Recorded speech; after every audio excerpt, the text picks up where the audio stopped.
स्वागत आहे तुम्हा सर्वांचं आपल्या मिनी व्लॉगमध्ये. तर बघू शकता अशा पद्धतीने आपण जी आहे ती गुढी उभा केली होती आणि गुढी उभा केल्यानंतरून जे आहे ते ह्यांनी फोटो काढलेले होते. तर व्हिडिओ काही काढायला जमला नाही कारण मला जो आहे तो प्रॉब्लेम आला होता, त्यामुळे मी या व्हिडिओचा सहभाग होऊ शकले नाही.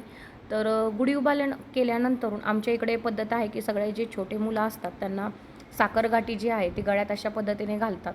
तर रुहीला साखरगाठी पहिल्यांदा घातलेली होती कारण रुहीच मोठी आहे. त्यानंतरून रुचीला घालायला घेतली. रुची आज साडी घातली होती कारण रुचीला जे आहे ते साडी घालायला फार आवडतं.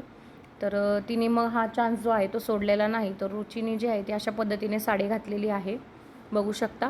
त्यानंतरून मग पार्श्वला बोलवत होते, पण पार्श्वनी जी आहे ती साखरगाठी घालूनच घेतली नाही कारण त्याला ती टोचत होती आणि तो जो आहे तो सकाळी लवकर उठला होता माझ्याबरोबरच, त्यामुळे त्याला कंटाळा आला होता आणि त्याला झोपही आली होती. मग प्रणिलने घातलेली आहे साखरगाठी, बघू शकता, पण पार्श्वनी घातलीच नाही. त्यानंतरून मग आहे जे सगळी घरातील मोठी माणसं आहेत त्यांच्या आम्ही सगळ्यांनी पाया पडून घेतला. आमची जी तुम्हाला माहितीच आहे आमची जी आहे ती जॉईंट फॅमिली आहे.